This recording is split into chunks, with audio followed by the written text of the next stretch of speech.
this is the work of a mathematical mind of no common caliber. It is in fact the hallmark of genius, that infinite capacity for taking pains. The ultimate aim of all this carefully considered activity was to produce the greatest possible number of men on the battlefield, which on occasion had been chosen months in advance of the actual event. Bourrienne gives his celebrated eyewitness account of the first consul in the early days of the Italian campaign of 1800, lying full length on the floor, pushing colored pins into his maps and saying, "I shall fight him here, on the plain of the Scrivia," with that uncanny prescience which was in reality the product of mental calculations of computer-like complexity. After considering every possible course of action open to the Austrian melas, Bonaparte eliminated them one by one, made allowance for the effect of chance on events, and came up with the answer, subsequently borne out by the events of June 14th on the field of Marengo, which lies, surely enough, on the plain bounded by the rivers Bormida and Scrivia. From Characters, by Jean de la Bruyère. The warrior and the statesman, like the skillful gambler, do not make their luck, but prepare for it, attract it, and seem almost to determine their luck. Not only are they, unlike the fool and the coward, adept at making use of opportunities when these occur, they know furthermore how to take advantage, by means of precautions and wise measures, of such and such an opportunity, or of several at once. If one thing happens, they win. If another, they are still the winners. The same circumstance often makes them win in a variety of ways. These prudent men may be praised for their good fortune as well as their good management, and rewarded for their luck as well as for their merits. From The Art of Maneuver, by Robert R. Leonhard. Expanding on the issue of directive control, Lind introduces the reader to a decision-making model known as the Boyd cycle. Named for Colonel John Boyd, the term refers to the understanding that war consists of the repeated cycle of observation, orientation, decision, and action. Colonel Boyd constructed his model as a result of his observations of fighter combat in the Korean War. He had been investigating why American fighter pilots had been consistently able to best enemy pilots in dogfights. His analysis of opposing aircraft led to some startling discoveries.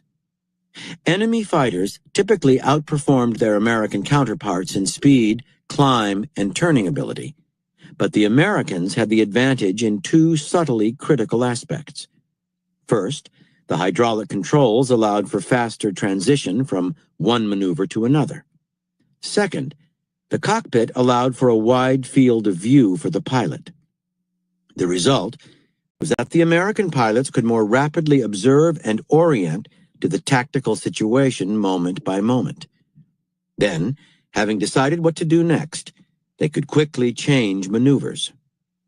In battle, this ability to rapidly pass through the observation, orientation, decision, action loop, the Boyd cycle, gave the American pilots a slight time advantage. If one views a dogfight as a series of Boyd cycles, one sees that the Americans would repeatedly gain a time advantage each cycle, until the enemy's actions become totally inappropriate to the changing situations. Hence, the American pilots were able to out-Boyd cycle the enemy, thus outmaneuvering him and finally shooting him down. Colonel Boyd and others then began to question whether this pattern might be applicable to other forms of warfare as well. From The Art of Maneuver, by Robert R. Leonhard. Mobility, defined as the ability to project power over distance, is another characteristic of good chess. It is the goal of a good chess player to ensure that each of his pieces can exert pressure upon a maximum number of squares rather than being bottled up in a corner, surrounded by other pieces. Hence, the chess master looks forward to pawn exchanges, infantry battles, if you will, not because he is trying to wear down the enemy, but because he knows that he can project the power of his rooks mechanized forces, down the resulting open files. In this manner, the chess master fights in order to move. This idea is central to maneuver warfare theory. And lastly, from Samurai Zen, The Warrior Koans, by Trevor Leggett. Number 71. The Victory in the Midst of 100 Enemies.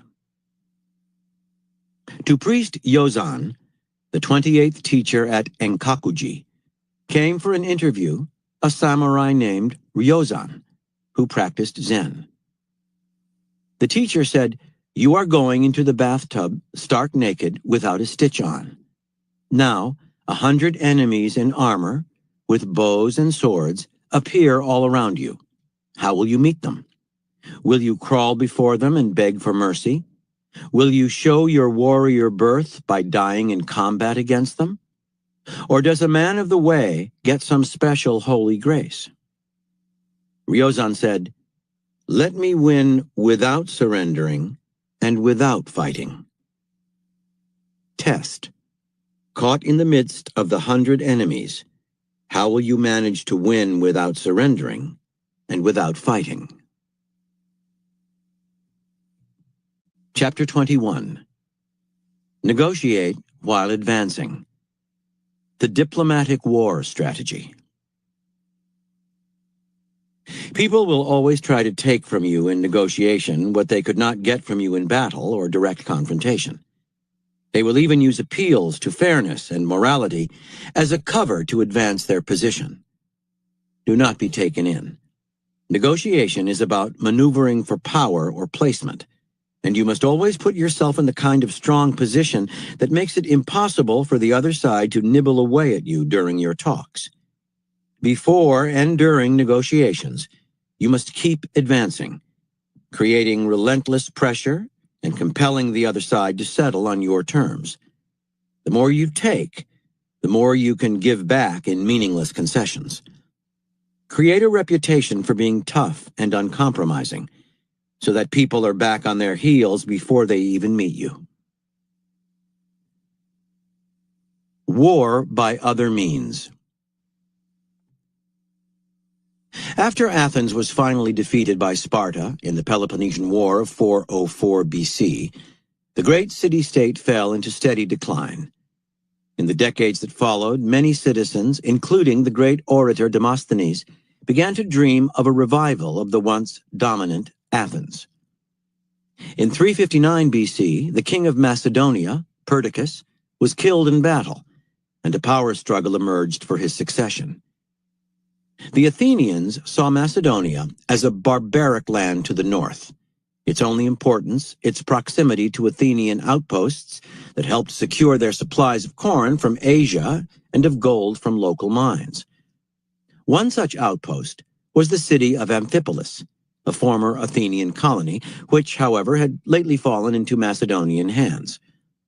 A plan emerged among the politicians of Athens to support one of the claimants to the Macedonian throne, a man named Argeus, with ships and soldiers. If he won, he would be indebted to Athens and would return to them the valuable city of Amphipolis. Unfortunately, the Athenians backed the wrong horse. Perdiccas's 24-year-old brother Philip easily defeated Argeus in battle and became king. To the Athenian surprise, however, Philip did not push his advantage but stepped back, renouncing all claim to Amphipolis and making the city independent. He also released without ransom all the Athenian soldiers he had captured in battle. He even discussed forming an alliance with Athens, his recent enemy, and in secret negotiations proposed to reconquer Amphipolis in a few years and deliver it to Athens in exchange for another city still under Athenian control, an offer too good to refuse. The Athenian delegates at the talks reported that Philip was an amiable sort, and that beneath his rude exterior he was clearly an admirer of Athenian culture. Indeed, he invited Athens's most renowned philosophers and artists to reside in his capital. Overnight, it seemed, the Athenians had gained an important ally to the north. Philip set about fighting barbaric tribes on other borders, and peace ruled between the two powers. A few years later, as Athens was racked by an internal power struggle of its own, Philip marched on and captured Amphipolis. Following their agreement,